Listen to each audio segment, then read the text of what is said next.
Alors, tout seigneur, tout honneur, on est à bord d'une voiture électrique. Non, Combien de d'un VUS électrique, Gabriel.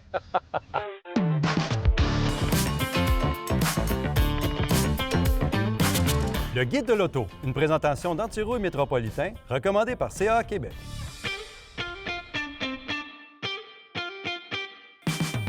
Bon, on va clarifier cette question-là tout de suite. Là. Exact. Nissan appelle le nouveau Leaf un VUS. Le véhicule est plus court, moins large que l'ancienne Leaf qui était une voiture. C'est compact, c'est pas haut, ça n'a rien d'un camion, mais juste pour essayer de duper les Américains qui veulent surtout pas acheter une auto, on a décidé d'appeler ça un VUS. Bon, alors là, on va appeler un chat un chat. C'est une voiture électrique, comme l'ancienne était une voiture électrique. Et les dimensions sont celles d'une voiture, et je ne vois absolument pas où on peut qualifier ça de VUS. La capacité de remorquage est assez limitée, Gabriel.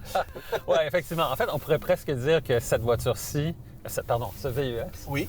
est un mini Aria. Oui, c'est ça. C'est un Aria passé dans la sécheuse. Exactement. Mais pour ce qui est de l'autonomie, bon, évidemment, batterie de 75 kWh. Ouais. Au niveau de l'autonomie, c'est un peu mieux parce que le principal problème du modèle précédent de la Leaf, c'était effectivement l'autonomie qui était devenue presque limite maintenant. Oui, bien en fait, tu étais à 343 km avec la Leaf Plus de précédente génération et on a eu beaucoup de problèmes de fiabilité, de problèmes logiciels avec le modèle des dernières années, ce qui fait qu'on l'a retiré du marché même un peu plus rapidement que prévu. Il faut quand même être honnête, Nissan a été pionnier dans le monde de l'électrique en amenant sur le marché la première voiture électrique de masse avant même que Tesla le fasse.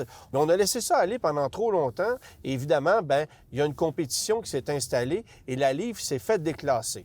Et l'objectif avec la nouvelle génération de la Leaf, c'est évidemment de remettre les pendules à l'heure et de faire en sorte que ce véhicule-là puisse s'illustrer comme l'avait fait la première Leaf en 2011. Je ne pense pas que cet objectif-là est réaliste parce qu'il y a beaucoup trop de compétition et parce qu'entre toi et moi, ce qu'on conduit en ce moment, c'est pas un véhicule qui est révolutionnaire par rapport à ce qu'on voit ailleurs. Non, pas du tout. Pour ce qui est de la motorisation, bon, évidemment, c'est pas un véhicule qui est très puissant, 214 chevaux, 0-100 en 7,5 secondes.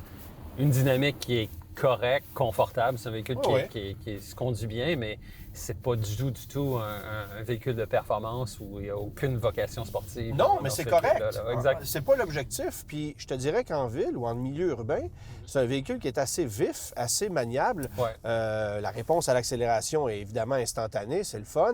Et tu as comme nouvelle technologie avec ce nouveau modèle, le système e-step, donc conduite à une seule pédale. On l'avait pas dans le passé. Bon, là, tu vas me dire que tout le monde le propose, mais c'était une lacune dans la Leaf. Et là, on a réglé cette situation-là. Ce qui me fait un peu rire, c'est que tu as derrière le volant de faux paliers de changement de rapport. J'ai aucune idée pourquoi on a installé ça là. Tu ne t'en serviras jamais. Moi, j'aime ça, par contre, parce que ça te permet justement de calibrer exactement le niveau de freinage régénératif que tu veux. Par exemple, en conduite hivernale, quelque chose comme le e-step qui permet la conduite à une seule pédale.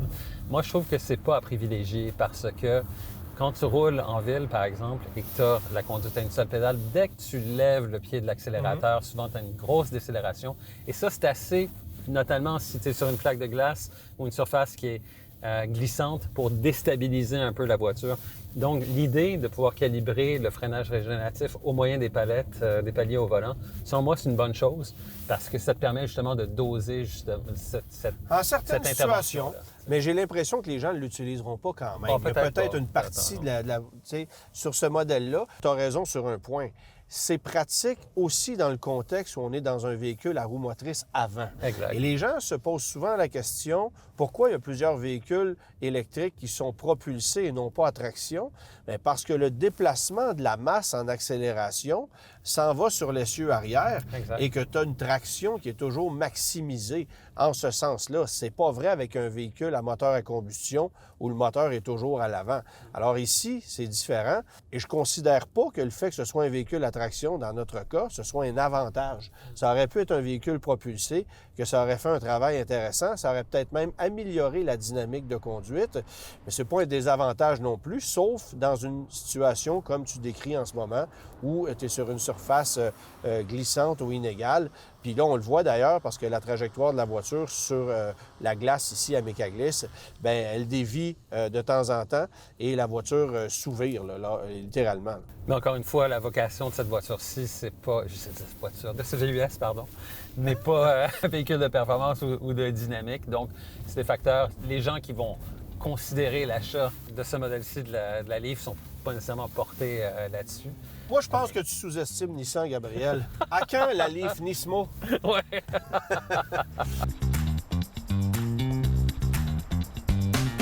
Ouais, pour ce qui est de la dynamique, on sent évidemment un peu le sous-virage. Ça, c'est fonction de la répartition des masses de cette voiture, de ce VUS. On sent véritablement que le poids est à l'avant du véhicule, ça c'est clair. Mais ce qui est intéressant dans le cas du nouveau modèle, évidemment, c'est la capacité de recharge jusqu'à 150 kW.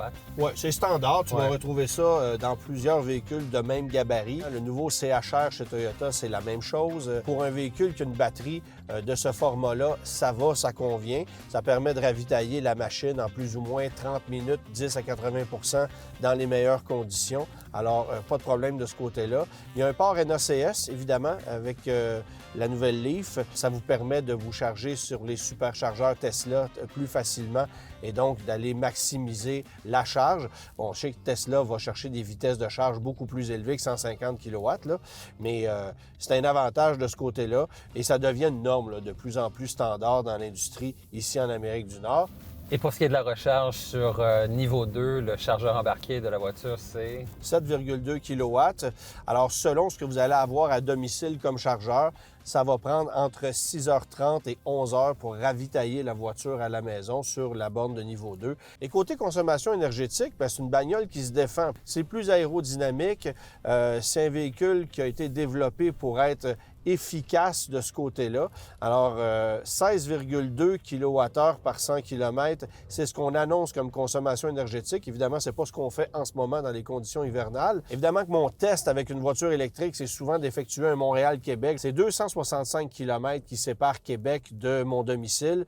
Et puis, je me suis rendu sans problème. Là. Il y avait suffisamment d'autonomie. Permets-moi de te dire qu'avec l'ancienne Leaf, c'était pas possible. Mais ici, on annonce une consommation énergétique qui est très raisonnable. Donc, c'est une belle amélioration. Et ça, bien, je pense que ça va parler à beaucoup de gens parce qu'on nous vend souvent la performance, la puissance, les gadgets. Mais ce que tu veux sur une voiture électrique à vocation pragmatique, c'est une vitesse de charge intéressante, une autonomie intéressante et ce sentiment de vraie liberté que tu n'as pas toujours avec une voiture électrique. Tu as peur d'être pris au piège, de te retrouver dans une situation qui est inconfortable. Bien là, tu as suffisamment d'autonomie, tu as une voiture qui va se ravitailler assez rapidement. C'est ça que tu veux. Puis Nissan est assez stratégique dans ses trois versions. Évidemment, S+, SV+, c'est ce qu'on conduit, et finalement la Platinum Plus. On est stratégique parce que chacune des versions va offrir un niveau d'équipement passablement plus intéressant et ça te donne le goût de passer au modèle supérieur. Mais quand tu regardes la facture, on va y revenir un peu plus tard, ça donne un peu moins le goût. Donc, l'équilibre, je pense, se trouve dans cette version S+, qu'on conduit en ce moment, qui sera probablement la plus populaire. C'est pas celle qui a la meilleure autonomie, cela dit, parce que si tu prends la version S+, tu es à 488 km d'autonomie annoncée. Ça commence à être intéressant. 463 dans le cas qui nous concerne. Et parce que tu es en 19 pouces avec la version Platinum et qu'elle est plus lourde, bien, tu tombes à 417. 417, c'est une autonomie qu'on jugerait aujourd'hui standard, mais avec une batterie de 60 kWh, pas de 75. Alors, la version Platinum, c'est pour moi la moins intéressante parce que tu perds en autonomie, elle coûte passablement plus cher. Oui, tu as des gadgets qui sont intéressants, mais rendu dans cette sphère de prix-là, il y a d'autres choses. Alors, je pense qu'il faut maximum aller à cette version SV+, pour avoir un rapport équipement-prix qui se tient un peu debout. Et même là, quand tu te compares avec la compétition, tu te rends compte que c'est loin d'être une aubaine, là.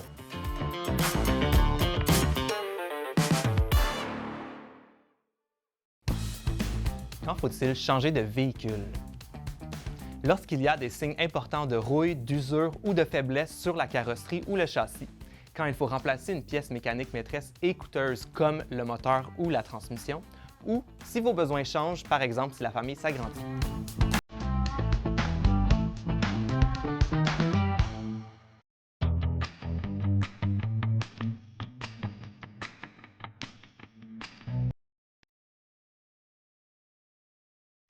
Espace cargo pratique, approuvé par Patrick Morin. Ah, c'est quand même un véhicule pratique pour ce qui est de la capacité de chargement ou du volume de chargement, devrais-je dire. Oui, 566 litres au niveau du coffre, plus de 1500 litres avec les sièges rabattus. Ça va de ce côté-là, considérant le format, mais c'est un véhicule qui est polyvalent. Je pense qu'on l'a bien dessiné à l'intérieur pour justement avoir un maximum de dégagement. On n'est pas surpris par ces deux écrans de 12,3 pouces.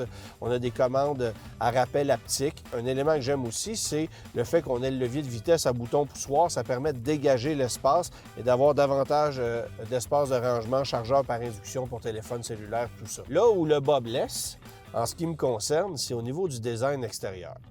Alors, les roues sont LED. Je ne sais pas pourquoi on a essayé de faire des jantes, oui, originales, mais vraiment pas élégantes. Le fait qu'on ait mis une ceinture chromée au niveau de la fenestration, je me demande pourquoi, encore une fois. On a fait la même chose avec le Kicks. C'est pas du tout joli. Et le seul élément que je trouve un peu sympathique au niveau du design sont les feux arrière qui sont inspirés de ceux de la 300 ZX qu'on avait lancé en 90. Mais disons que le reste de la voiture, c'est sérieusement générique. Mais pour les aspects pratico-pratiques, des sièges arrière qui sont confortables aussi, bon dégagement pour les jambes à l'arrière. La visibilité aussi vers l'avant est très, très bonne. Ouais. Donc, on a véritablement cette planche de bord qui est assez basse, disposée évidemment à l'horizontale. Donc, il n'y a pas vraiment de distraction quand tu es au volant de cette voiture-là. Par contre, il y a un avantage avec ce véhicule-là par rapport à d'autres du même segment, c'est que tu as un niveau de confort qui est supérieur. Ça, tu es obligé de l'admettre. Nissan a toujours cet avantage d'offrir des sièges qui sont plus confortables que la moyenne et d'avoir un bon dégagement pour faire en sorte que tu aies un véhicule plus polyvalent, disons.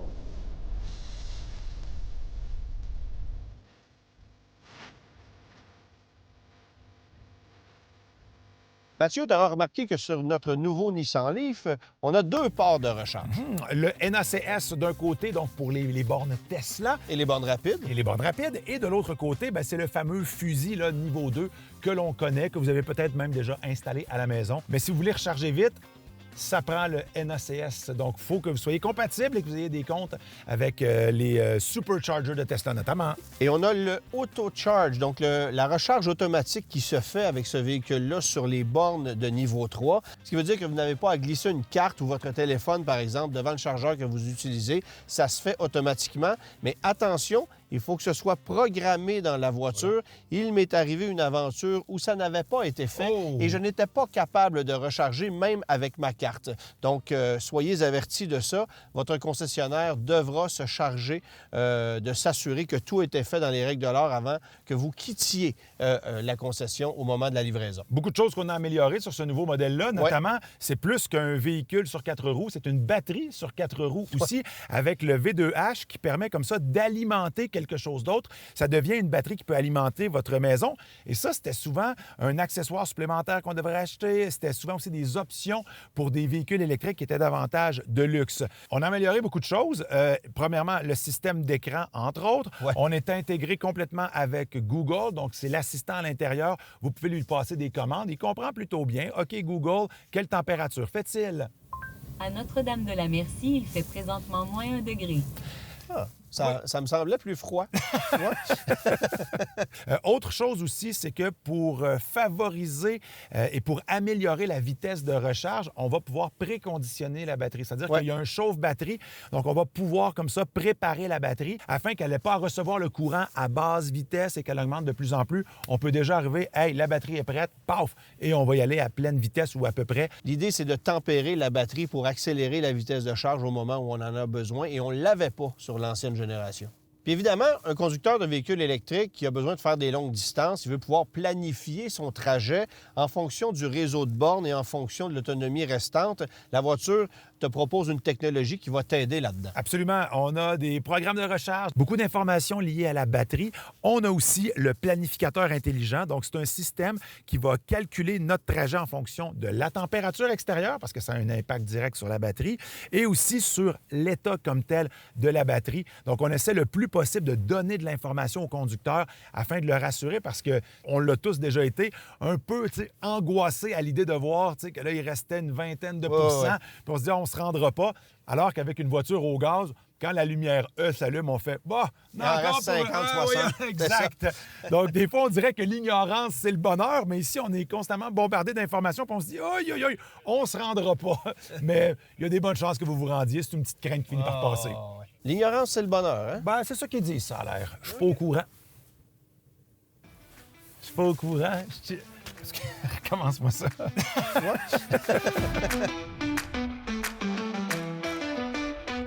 Une compagnie sérieuse, c'est aussi une équipe d'experts pour assurer un suivi rapide et efficace sur tes réparations.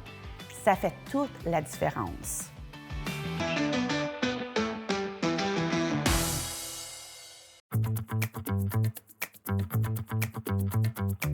En ce qui concerne l'échelle de prix de la Nissan Leaf 2026, ça commence à 47 857 $, frais de transport et préparation inclus, et ça va jusqu'à 55 857 $.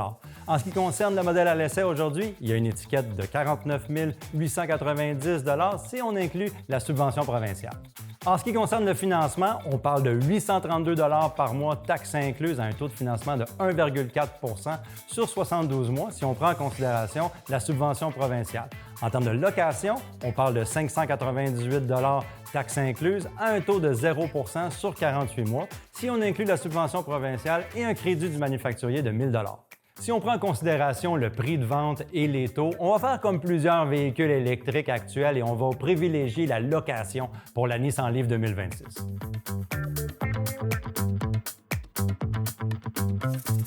Messieurs, la Nissan Leaf, ça a été le premier véhicule électrique commercialisé par un gros constructeur.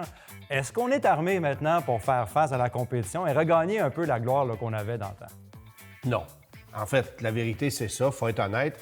La Nissan Leaf est arrivée sur le marché début 2011. Elle a révolutionné le marché automobile mondial, a connu un succès franchement impressionnant partout à travers le monde. Et après ça, on l'a laissé aller et on a laissé la concurrence la dépasser et rapidement. On revient avec une Nissan Leaf, on est supposé être compétitif. Le produit est loin d'être vilain, il est trop cher. Le prix n'a pas de bon sens. On est 5, 6, 7 000 $ de plus que tous les nouveaux véhicules qui arrivent sur le marché cette année, y compris la Chevrolet Bolt, y compris le nouveau Toyota CHR, Subaru Uncharted. Il n'y a pas de raison qu'on ne soit pas plus compétitif en matière de prix. Et moi, ce qui m'insulte encore plus, c'est qu'on nous la vend plus cher qu'en dollars US. Parce que si tu regardes le prix d'une Nissan Leaf aux États-Unis, ça commence à 30 000 $. Ici, avec les frais de transport préparation, tu es pratiquement à 47 000 $ pour un modèle de base. Et soit dit en passant, c'est le modèle que tu veux pas. Tu veux minimalement aller à la version SV qu'on a conduit, qui, elle, dépasse les 50 000 $. Moi, je te dirais, je ferais un parallèle entre la Nissan Leaf et la Toyota Prius. Quand Toyota est arrivé sur le marché avec la Prius, la première voiture à motorisation hybride. C'est une technologie qu'ils ont développée, qu'ils ont raffinée et qui ensuite a été déclinée sur plusieurs modèles. Et du côté de chez Nissan, on arrive justement avec la première voiture électrique de masse et on s'arrête là. Quand tu es le premier, quand tu es le pionnier avec une certaine technologie, tu devrais logiquement continuer sur ta lancée puis conserver ta longueur d'avance. Et malheureusement, ce n'est pas le cas. En fait, on a raté une opportunité en or de faire ce que Tesla a eu de la difficulté à faire, mais qui a été promis pendant longtemps, c'est-à-dire une véhicule électrique en bas de 35 000 $ au Canada, avec le nom de la Leaf, cette réputation-là qui a été faite dès le début, qui aurait pu faire face avec la compétition éventuelle des Chinois, par exemple, ou même des marques coréennes qui arrivent avec des véhicules qui sont extrêmement bien équipés et qui ont appris de la technologie à travers les dernières années, ce que Nissan, comme on l'a dit, n'a pas fait. Là. Alors, comment est-ce que Nissan va s'ajuster? Ça fait quelques mois seulement que la Leaf est sur le marché. Déjà, on propose des taux qui sont abaissés à 0 0,9 %, des rabais de 1 500 $, des rabais fidélité. Alors, tu dévalues ton produit alors que c'est une nouveauté toute fraîche. Ça augure pas bien. Est-ce qu'on va améliorer la stratégie avec la Leaf? Parce qu'il ne faut pas oublier que c'est ce qui a tué le succès du Nissan Ariya également. Le produit n'était pas le problème. La façon de le vendre et la stratégie de prix l'a été. Et regarde l'Ariya aujourd'hui, on ne le vend plus aux États-Unis et ça se vend au compte-gouttes chez nous au Canada. Gabriel, ton verdict pour la nouvelle Leaf? Autant le modèle de première génération était un modèle important, autant celui-ci me laisse complètement froid. Et c'est pas parce qu'on l'a testé en hiver à Mécaglisse, mais sur le plan technique, sur le plan de ce que ça représente et aussi de ce que ça coûte, je trouve que c'est vraiment un ratage malheureux de ce côté-là. Si ce véhicule-là était 5, 6, 7 000 moins cher, je vous dirais, allez-y. J'ai pas de contraintes. Moi, ça me parle pas parce que je trouve que ça n'a pas de personnalité. Mais c'est un véhicule qui est quand même confortable. Hein. On a un habitacle qui est quand même adapté pour les bons voyages. Il y a des qualités, le véhicule, mais dans ce contexte-là, elles ne sont pas optimisées. Donc, pour moi, c'est pas recommandable. Merci beaucoup, les gars. La semaine prochaine, on parle du GMC Terrain.